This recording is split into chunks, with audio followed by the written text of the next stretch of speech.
안녕하세요. 북강풍수지리연구입니다. 오늘은 대구 동구 도합동 35에 있는 동화사에 대해 말씀드리겠습니다. 동화사 출입문은 용호문의 모습으로 혈이 아닙니다. 동화사 경내에 들어온 모습으로 설법전을 비롯한 여러 정각들이 보이고 있습니다. 경내에 들어서자마자 청룡방에 있는 설법전의 모습으로 기맥이 들어오지 않는 무맥지로 혈이 아닙니다. 범종이 자리한 원음각의 모습으로 역시 혈이 아닙니다.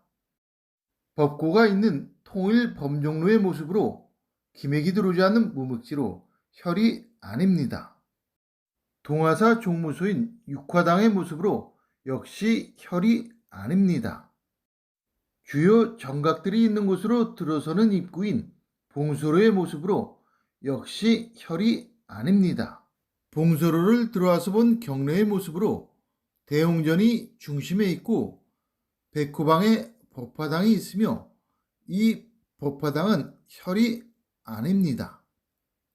청룡방 쪽에 화엄당이 있으며 화엄당 역시 혈이 아닙니다.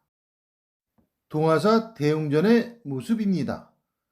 동화사는 신라 소주왕 15년인 493년의 극달화상이 유가사란 이름으로 창건한 사찰로 통일신라 흥덕왕 7년인 832년에 심지조서가 중창하면서 동화사란 이름으로 바꾸었다고 합니다.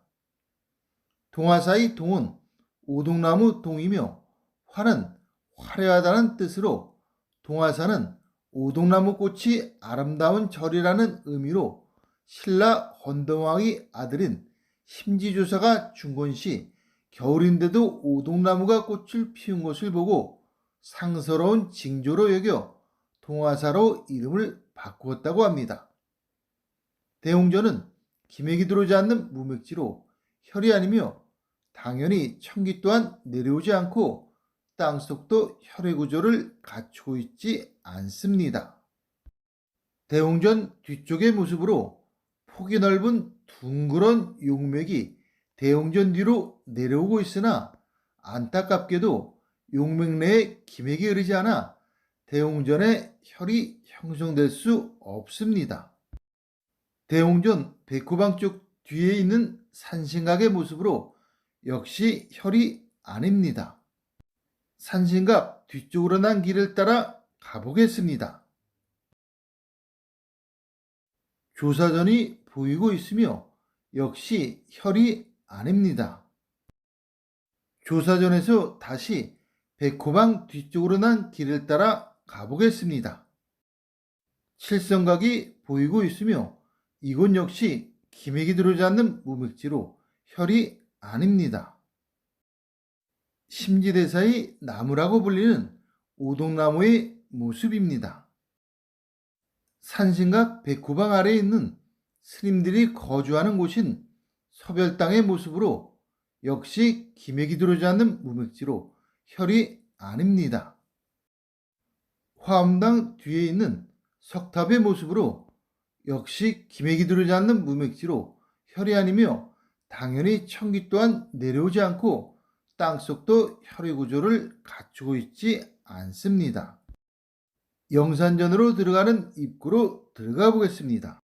영산전의 모습으로 혈이 아닙니다. 종정스님이 머무시는 금정당의 모습으로 기맥이 들어오지 않는 무맥지로 혈이 아닙니다. 종문이라고 쓰여있는 곳으로 스님들이 수행하는 장소로 보이며 혈이 아닙니다. 스님들이 수행하는 공간으로 이곳 역시 혈이 아닙니다. 인학대사나무로 불리는 수령이 500년 된 느티나무로 동화사와 인연이 깊은 스님을 기리기 위해 지어진 이름이라고 합니다. 동화산 남쪽에 따라 떨어져 위치한 약사열의 통일대불의 모습으로 기맥이 들어오지 않는 무맥지로 혈이 아니며 천기 또한 내려오지 않고 땅속도 혈의 구조를 갖추고 있지 않습니다. 통일대불 바로 아래에 있는 통일기원 대전의 모습으로 역시 기맥이 들어오지 않는 무맥지로 혈이 아닙니다. 공중에서 내려다본 동화사의 모습입니다. 공중에서 내려다본 조안산의 모습입니다. 청룡의 모습입니다. 청룡이 아래로 가며 낮아져 스님들 간의 사이가 좋고 조실 스님을 받들 것입니다. 외청룡에 보이는 필봉의 모습으로 혈이 되었으면 빼어난 학승이 나왔을 것입니다. 백호의 모습입니다. 백호가 잘 감싸고 백호 안산이 되어 사회에서 받쳐주는 좋은 신도들이 많을 것이며 재물도 많을 것입니다.